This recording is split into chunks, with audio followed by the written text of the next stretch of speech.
오늘 우리에게 주시는 하나님 말씀, 신약 성경 히브리서 13장 12절에서 15절까지 말씀입니다.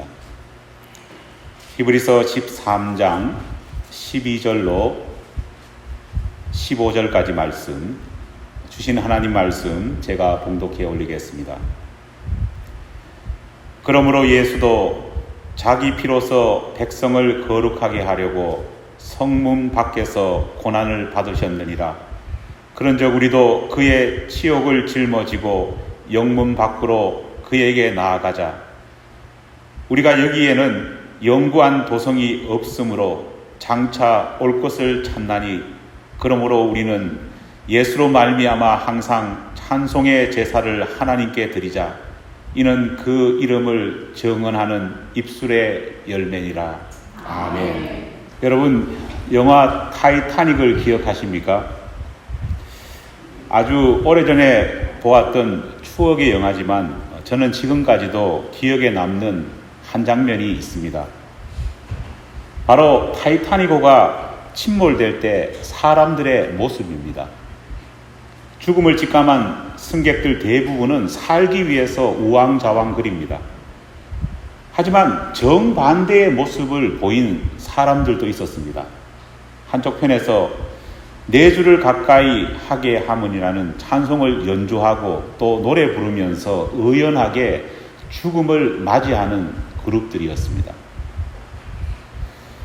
오늘 우리 기독교가 처해 있는 모습을 가만히 생각해보면 마치 영화 타이타닉 이 장면과 대단히 유사한 것 같습니다. 침몰해 가는 교회의 현실을 바라보면서 많은 크리스찬들이 당황해서 우왕좌왕거립니다. 그 속에서 일부 교인들은 체념한 상태로 네 주를 가까이 하게 하문이라는 이 찬송을 가슴에 품고 가슴 아픈 이 현실을 그대로 받아들이려 합니다. 분명 지금 우리는 지금까지 교회가 누려왔던 영광의 시대가 서서히 저물어 가는 모습을 우리 눈으로 목격하고 있습니다. 한때 사람들을 매료시켰던, 아니 수많은 사람들을 교회로 이끌어왔던 소위 예수 믿으면 복 받는다는 소위 번역의 복음은 이제 더 이상 사람들의 관심을 끌지 못합니다.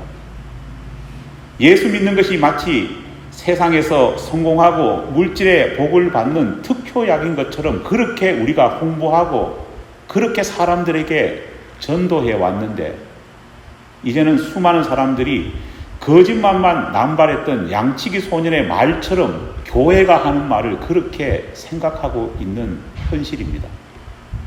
사람들은 차라리 그런 말을 믿기보다는 자기 노력으로 한몫 잡는 것이 더 현명하다, 그렇게 생각하고 있습니다. 예수님의 거룩한 복음을 우리가 너무 싸구려 물질 같은 그러한 홍보로 이용해 버린 정말 참담한 결과가 아닐 수 없습니다. 이젠 사람들에게 천국에서의 멋진 삶과 지옥에서의 고통스러운 인생을 대비시키면서 전도하는 것이 그렇게 큰 매력적인 전도 방법이 되지 못하고 있습니다. 불신자들 대부분은 예수쟁이들이 이렇게 말하는 천국과 지옥에 관한 이야기를 신화나 전설 정도로 그렇게 받아들이고 있습니다. 하기야 교회를 다니고 있는 우리 자신들조차도 천국과 지옥에 대해서 확신과 믿음이 없고, 천국에 반드시 들어가야 되겠다는 소망과 지옥만은 피해야 되겠다, 그런 생각조차 하지 않는데 우리가 뭘 더 바랄 수 있겠습니까? 물밀듯이 교회에서 떠나가는 사람들의 행렬을 바라보면서, 특별히 그 속에 포함되어 있는 수많은 젊은이들의 대열을 보면서 우리가 어떻게 해야 할까, 이런 생각만 들 뿐입니다. 여러분, 이런 시대 속에서 하나님이 원하시는 참된 성도의 모습, 참된 신자의 모습은 어떤 것일까요? 우리가 맞이하고 있는 이런 많은 문제들을 한 번에 해결하거나 치료할 수는 없습니다. 요즘 한국도 미국도, 아니 수많은 나라에서 출산율이 급감하고 있다고 난리입니다. 뭔가 방법을 찾아야 한다고 아우성되고 있습니다. 하지만 분명한 것은 그 누가 대통령이 되든 그 누가 총리가 되든 이 문제를 하루아침에 해결할 수 있는 사람은 없습니다. 하지만 이런 절망적인 상황 가운데서도 우리 크리스찬들이라면 패배가 분명해 보이는 이런 상황에서도 결코 잊지 말아야 되는 사실 하나가 우리에게는 있습니다. 여러분, 그게 뭘까요? 바로 우리 주 예수 그리스도께서 사망 권세를 이기시고 부활하셨다는 신앙의 고백입니다. 믿습니까? 다 끝났다, 가망 없다라고 모두가 탄식하고 절망하는 그 순간에 우리 예수님께서는 사망 권세를 이기시고 다시 살아나셨습니다. 비록 이 시대 모든 사람들이 이제는 기독교는 끝났다, 이제는 교회는 소생 불가능하다 그렇게 말할지라도 부활을 믿는 우리라면은 기독교와 교회의 부활을 우리는 여전히 꿈꾸고 있고 그것이 현실이 되어야 합니다. 우리가 부활을 믿는 한 우리는 다 끝난 것처럼 보이는 이 시대 속에서도 주님이 부활을 선포하실 때 다시 시작할 수 있는 믿음의 준비를 시작해야 합니다. 어떤 사람은 주님의 빈 무덤을 보고 뭐라고 생각했느냐? 누군가가 예수님 시체를 훔쳐갔구나, 이런 생각을 한 사람도 있습니다. 하지만 똑같이 빈 무덤을 보면서도 우리 주님께서 평소에 약속하셨던 것처럼 그렇게 다시 살아났구나, 그렇게 믿음의 환호성을 외친 사람도 분명히 존재했다는 겁니다. 우리는 빈 무덤을 보면서 절망하는 것이 아니라 빈 무덤을 보면서 오히려 부활의 예수님을 꿈꿀 수 있어야 합니다. 캐나다 산불이 전 세계적으로 문제를 일으키고 있습니다. 미국은 물론 유럽까지 이 스모그가 날아가서 공기질을 오염시키고 있습니다. 여러분, 텔레비전에서 캐나다 산불 현장을 이렇게 찍은 영상을 본 적이 있습니까? 제가 한번 봤는데요, 정말 무섭습니다. 정말 하나님의 마지막 심판날이 있다면은 이런 장면이 아닐까, 그런 생각이 들 정도로 불이 얼마나 크게 번진지 모릅니다. 불이 불다 못해서 불 색깔이, 화염 색깔이 푸르기까지 한 정도입니다. 그렇게 속절없이 타들어가는 살림을 바라보면서 정말 절망스럽습니다. 저렇게 다 타버린 나무들, 살림들이 언제 다시 복구될까? 언제 다시 푸른 숲으로 회복될까? 그 장면만 보고 있으면요, 절망스러운 생각밖에 들지 않습니다. 그런데 최근에 산불이 지나간 그 현장, 그 자리가 어떻게 되었는지에 대한 뉴스가 보도되었습니다. 놀랍게도 화마가 휩쓸고 간 그 자리에, 아무것도 없는 것 같은 그 자리에, 검은색만 넘쳐날 것 같은 그 자리에 푸른 새싹들이 돋아나는 모습을 보았습니다. 불이 모든 것을 다 쓸어가 버린 듯하게 느껴졌지만 여전히 그 속에는 생명이 살아 있었습니다. 그리고 생명이 시작되고 있다는 겁니다.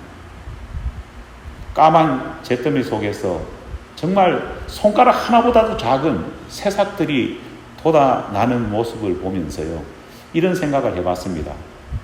절망이라고 하는 화마가 휩쓸고 가고 있는 이 시대 교회와 이 시대 우리 기독교의 모습에서도 그냥 넉놓고 있는 것이 아니라 이런 생명의 부활을 꿈꿔야 되지 않을까 생각해 봅니다. 부활하신 주님이 우리 가운데에 믿음으로 살아 계시는 한 우리에게는 분명 또 다른 생명의 역사가 시작되는 시점이 있을 것입니다. 이번 설교를 준비하면서 기독교 역사상, 기독교 보통 역사가 2000년이라 그렇게 말하지 않습니까? 이 기독교 2000년, 아니 더 앞에 가보면은 하나님께서 이스라엘 백성들을 선택하신 그 선택의 역사까지 다 합친 그 장구한 역사 가운데에 정말 신앙의 위기가 언제 있었는가 한번 찾아보았습니다. 가장 먼저 찾아볼 수 있는 역사상 가장 심각했던 신앙의 위기는 언제였느냐? 바벨론 포로기였습니다. 그때는 정말 심각했습니다. 여러분, 노아 홍수 이후에 하나님께서는 새롭게 믿음의 사람들로 인류를 시작하게 하셨습니다. 그렇게 하나님께서는 어느 시점이 되자 하나님이 택한 선민을 하나님이 부르셨습니다. 아브라함의 역사가 시작된 것 아닙니까? 그렇게 하나님께서 선민 아브라함의 자손을 통해서 이스라엘의 역사를 이루십니다. 그런데 우리가 기억해야 될 것은요, 그런 선민 이스라엘의 역사에 암흑기가 찾아왔다는 겁니다. 요즘 우리야 사실은 교인이 줄어들고 교회가 사라지고 기독교가 힘을 잃는다고 하더라도 사실은 여전히 엄청난 수의 크리스찬들이 이 세계에는 존재합니다. 그렇잖아요. 하지만 이스라엘 백성들이 정말 바벨론 포로기로 접어들었을 때는요, 하나님을 아는 백성, 하나님을 아는 민족이 어디밖에 없었습니까? 이스라엘 민족밖에 없었습니다. 그런데 그런 민족이 말살될 위기가 닥쳐온 겁니다. 바로 이스라엘이 강력한 이방 제국의 말발굴 아래 정말 처참하게 사라지는 그런 상황이 벌어진 겁니다. 수많은 사람들이 이방 나라로 포로로 잡혀갔습니다. 수도 예루살렘의 성벽은 정말 완전하게 무너져 버렸습니다. 문제는 이것만 문제가 아닙니다. 솔로몬이 건축한 하나님의 집인 성전 역시 어떻게 됐습니까? 완전히 사라져 버렸습니다. 눈에 보이는 성전이 이방인들의 손에 의해서, 발에 의해서 짓밟혀 버리는 그런 모습, 그것은 그냥 물리적으로 있던 건물이 사라지는 그런 문제가 아니었습니다. 하나님이 살아계시고 하나님이 지키신다는 그 성전이 무너지는 걸 보면서 이스라엘 백성들의 마음 가운데에는요, 신앙심이 무너져 내렸습니다. 말로 다 할 수 없는 절망감이 들었습니다.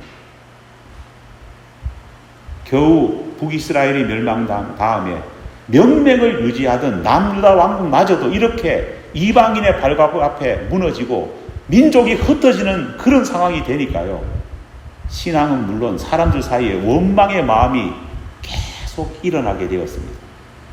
많은 사람들이 포로로 바벨론으로 잡혀갔습니다. 그곳에서 노예나 다름없는 삶을 살았습니다. 정말 더 이상 소망도, 더 이상 신앙적인 희망도 없는 그런 시대를 살게 된 것입니다.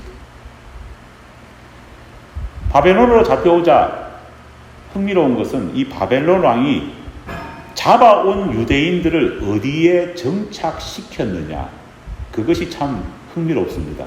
여러분, 포로로 잡혀온 유대인들, 물론 고관 대작의 자녀인 다니엘과 같은 사람은 왕궁에서 살았지만요, 대부분 사람들을 이 바벨론 왕이 어디에서 정착촌을 만들어서 살게 했을까요? 성경에 나옵니다. 거기 보면은 그발강 강가라고 나와 있습니다. 강 옆에 정착촌을 만들어, 포로촌을 만들어 살게 했습니다. 이 그발강 유역은요, 우리가 세계사 배우면 아는 큰 강 있지 않습니까? 티그리스와 유프라데스 강. 그 강이 만나는 지점 속에 있는 강이 바로 이 유대인들이 정착한 지역입니다. 여러분, 한번 물어볼까요? 바벨론 왕이 크고 많은 그 넓은 땅 중에 하필이면은 큰 강이 만나는 이 강변에 왜 포로촌을, 정착촌을 만들게 했을까요? 이유가 있었습니다. 이곳은 비가 오면은요, 강이 범람해서 엄청난 홍수가 일어나는 그런 지역이었습니다. 홍수가 한번 일어나면 어떻게 될까요? 수많은 사람들이 죽습니다. 홍수의 방제 작업을 잘하고 있는 지금도 어떻습니까? 금년에도 한국도 미국도 홍수 한번 벌어지니까요, 엄청난 인명 사상을 만들어내었습니다. 그런데 그 당시에는요, 아무것도 없는 상황에서 이 큰 강변에 사람들을 살게 하다 보니까 홍수만 하면은요, 여지없이 사람들이 다 목숨을 잃었습니다. 홍수가 나면 사람 목숨만 잃습니까? 그렇지 않습니다. 겨우겨우 농작물을 재배해 놨는데 속절없이 홍수에 다 쓸려 내려가 버립니다. 바벨론 왕이 노린 것이 바로 이겁니다. 유대인들이 절망하기를 원했습니다. 그 절망도 한두 번 하는 것이 아니라 매년 절망에 절망이 계속 쌓이기를 원했습니다. 그러다가 유대인들이 다 홍수에 쓸려가서 죽으면 어떨까요? 그러면 땡큐지요. 그러면 너무 좋은 겁니다. 아니면은 유대인들이 견디다 못해서 다 뿔뿔이 흩어진다. 그러면 더 좋은 일입니다. 왜냐하면 골치 아픈 이 유대인들이 흩어지면 유대인으로서의 정체성을 잃게 될 것이고 신앙심도 사라지게 될 겁니다. 그렇기 때문에 하필이면 이 강변에 바벨론 왕이 정착촌을 만들게 했던 겁니다. 정말 위기의 상황입니다. 그런데 이 절대절명의 위기의 순간에도 놀라운 일이 벌어졌습니다. 여러분, 눈에 보이는 하나님의 성전이 사라졌기 때문에 유대인들의 신앙이 곧 사라지고 곧 무너지고 곧 망가질 것이라고 많은 사람들이 예상을 할 것입니다. 하지만 유대인들은 오히려 눈에 보이는 성전이 사라지자 더욱더 모이기 시작했습니다.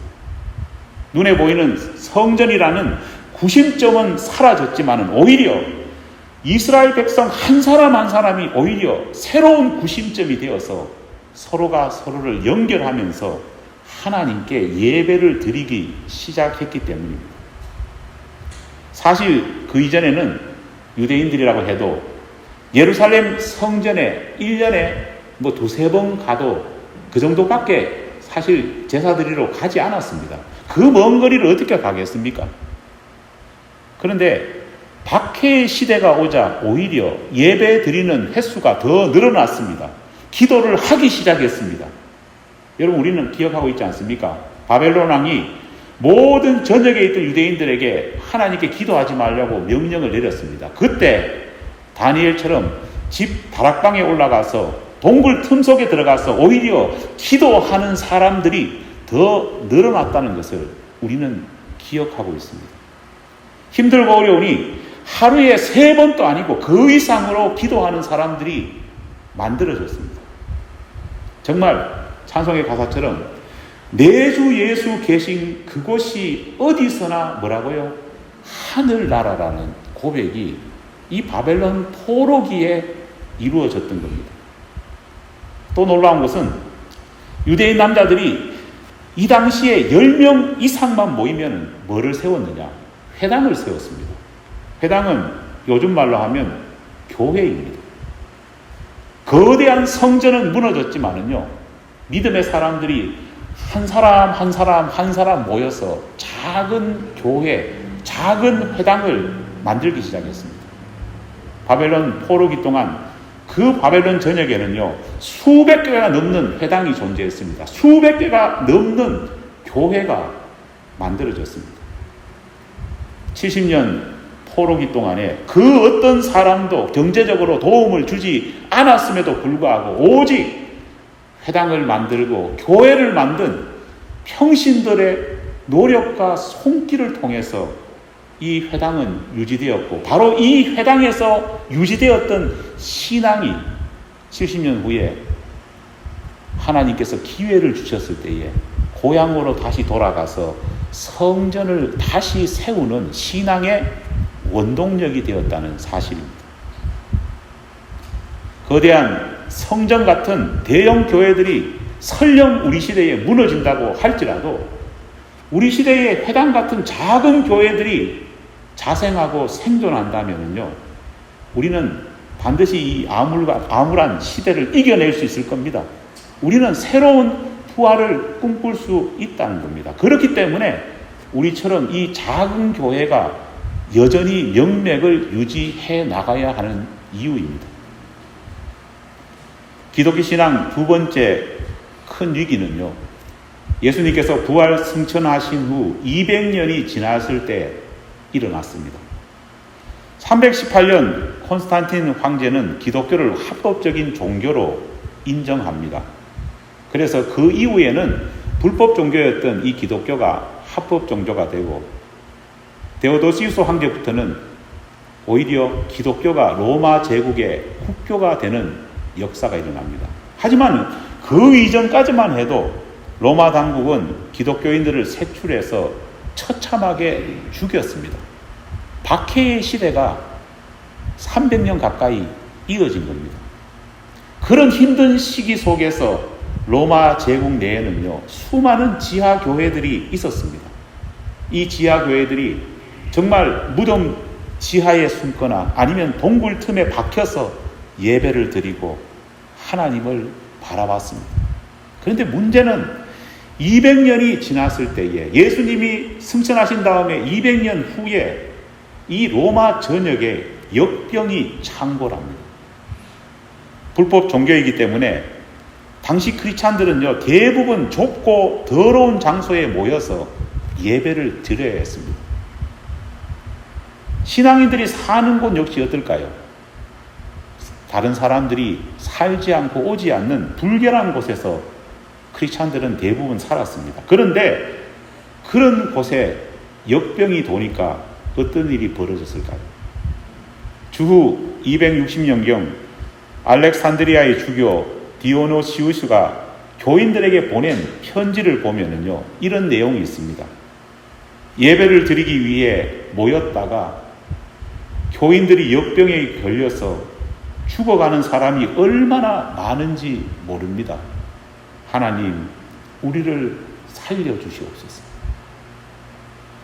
성도들이 교회에 예배드리러 오다가 역병을 만나고 이 역병에 전염되어서 교인들이 죽어나갔습니다. 아픈 그 교인들을 돌볼 사람이 없어서 또 다른 교인들이 그들을 돌보다가 감염되어서 죽는 사례가 부지기수였습니다. 그런데 그런 상황 속에서 편지를 보면은 그들은 위험을 무릅쓰고 아픈 자들을 도맡아 돌봤고 그리스도 안에서 모든 필요한 것들을 서로 나누고 가정에게 공급했다는 내용이 나오고 있습니다. 여러분, 얼마 전에 코로나를 겪었던 우리이기에 어떻게 보면은 남다른 느낌이 다가오는 사건입니다. 당시 로마 제국 내의 초대 교회들은요, 정말 말 그대로 박살이 났습니다. 교회가 남아돌지 않았습니다. 기껏 모였던 소수의 교인들이요, 서로에게 역병이 옮았어요. 죽는 현실을 봐야 했습니다. 이 가운데에 아픈 교인들을 돌보다가 죽는 교인들도 많이 늘어났고, 병이 무서워서 신앙을 버리는, 변심하는 자들도 늘어났습니다. 줄어드는 교인들로 인해서 사라지는 교회가 부지기수였습니다. 그런데 놀랍게도 당시 초대교회는 수적으로 약해지고 힘을 잃었지만은 오히려 예수님이 가르치신 예수 정신은 그 어느 시대보다도 눈부시게 빛났다는 사실입니다. 예수님처럼 교회를 위해, 교우를 위해 한 알의 밀알이 되어 땅에 떨어져 죽을 각오를 하면서 서로를 섬기는 일은요, 어느 시대보다도 이 시대에 많이 일어났다는 사실입니다.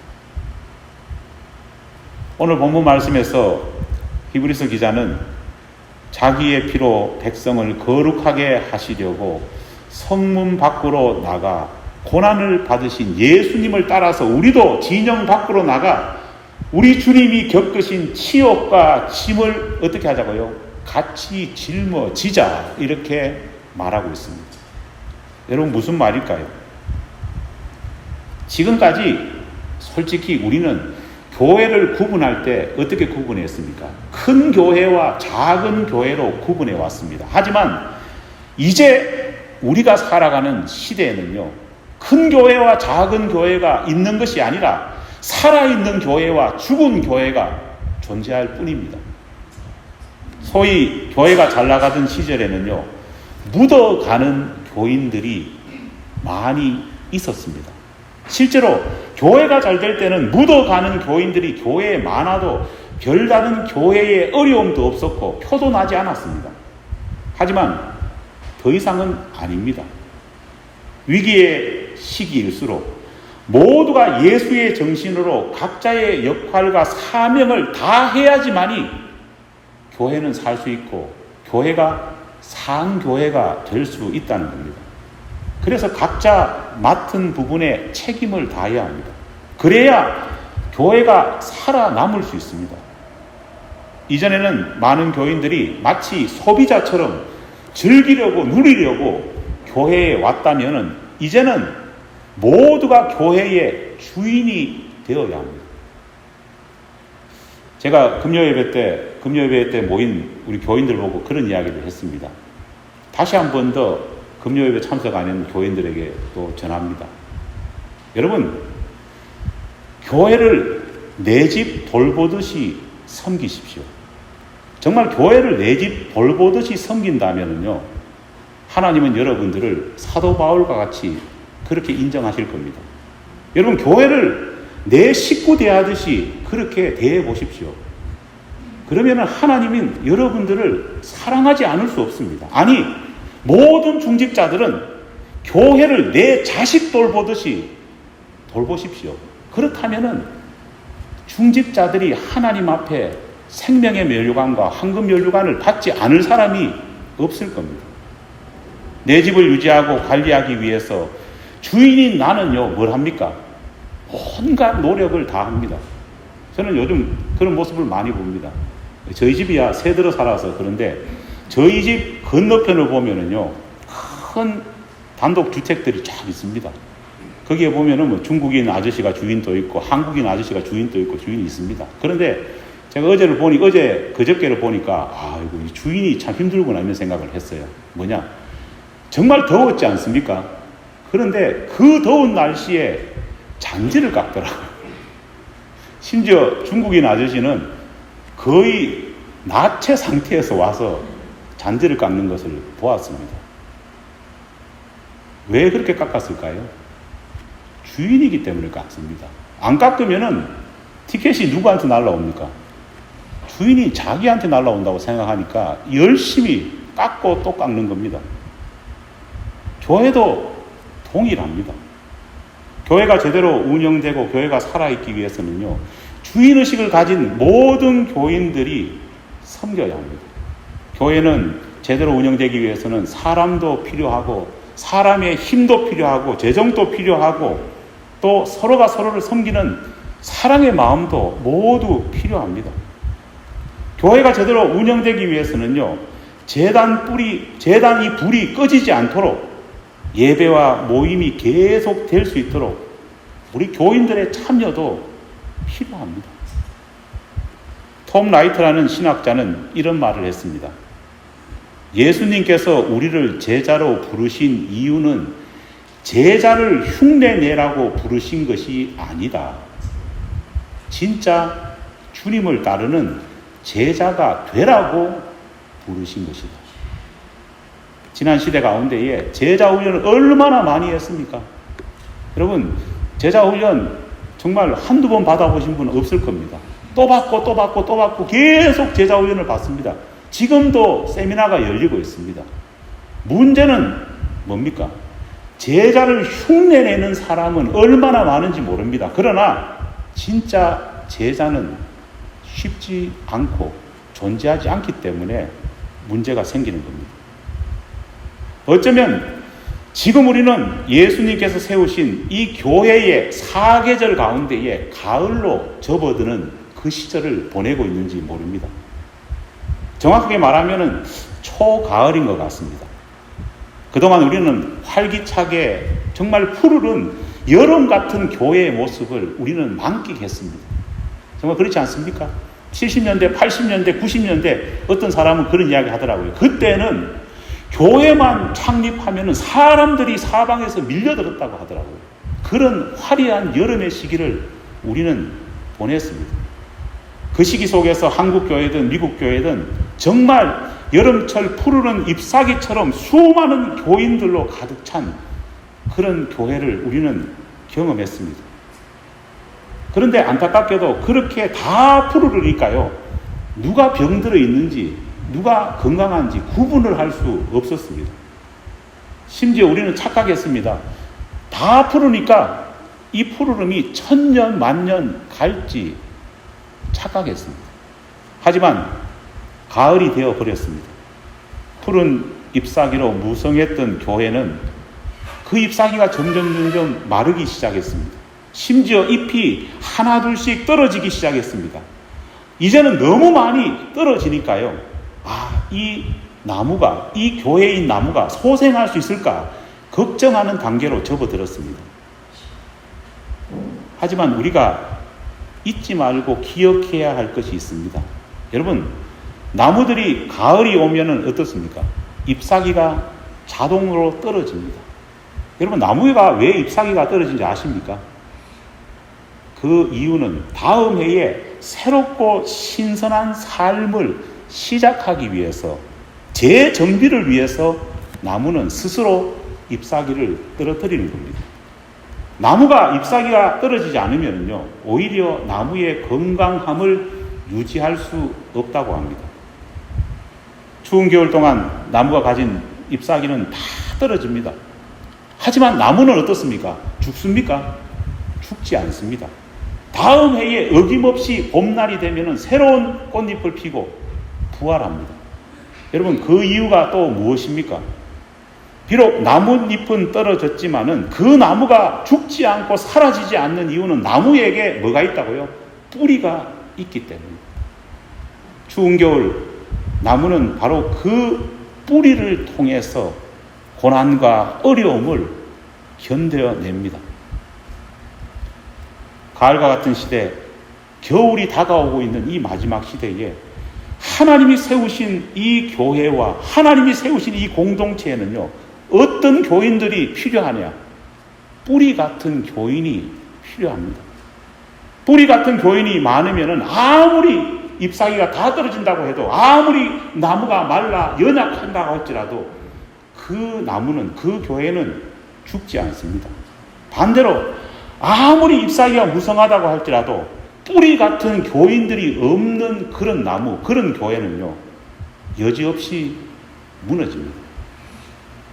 본문 15절 말씀처럼 예수로 말미암아 항상 찬송의 제사를 하나님께 드리는 뿌리 같은 성도, 우리 주님이 말씀했던 것처럼 입술의 신앙을 구체적인 삶 속에서 실천하는 그런 신앙인, 그런 열매 맺는 교우가 지금 이 시대에는 필요합니다.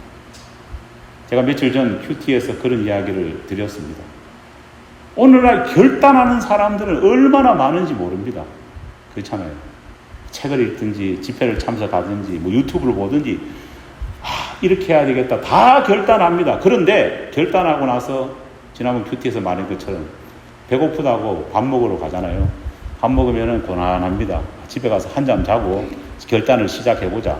그리고 집에 가서 잡니다. 자다가 어떻게 됩니까? 다 잊어버립니다. 이것이 우리의 문제입니다. 여러분, 신앙의 결단은요, 생각이 많으면 안 됩니다. 제가 금요 예배 때도 말했지만 생각이 많으면 결단을 할 수가 없습니다. 왜냐? 우리 기독교는요, 역설적인 종교이기 때문입니다. 세상의 방향과 반대로 가는데 생각을 해보십시오. 뭐가 되겠습니까? 기독교는 생각에 앞서서 믿음으로 결단하고 뒷일을 하나님께 맡기는 종교가 신앙이 우리 기독교의 핵심입니다. 여러분, 새벽 예배나 금요 예배나 뭐 다른 집회, 무슨 하나님께 예물 드리기나 봉사하는 것도요, 생각을 하면은 어떻게 될까요? 반드시 그 끝은 안 합니다. 왜냐? 생각해보면 대책이 없기 때문입니다. 하지만 생각하지 않고 먼저 믿음으로 나아갔을 때에 하나님의 채워주심의 역사가 일어납니다. 아브라함이 그랬습니다. 본토 친척 아비 집을 떠날 때 갈 바를 알지 못하고 어떻게 했다고요? 갔다 했습니다. 이게 뭐냐? 생각 없이 떠난 겁니다. 하지만 하나님께서는 그 생각 없는 걸음에 복을 주셨고 그 불모지인 가나안 땅에서 하나님의 선민들이 든든하게 뿌리를 내리게 하셨다는 겁니다. 사랑하는 여러분, 휴가 가기 전에 또 부담을 드리고 갑니다. 뿌리 깊은 신앙인이 되시기 바랍니다. 제가 다음 주에 우리 장로님들한테 전화 걸어 물어볼 겁니다. 목사가 휴가를 갔으니까 나도 가자. 희한하게 다른 교회들 보니까 목사님 휴가 가면은 교인들이 교회를 안 오더라고요. 예.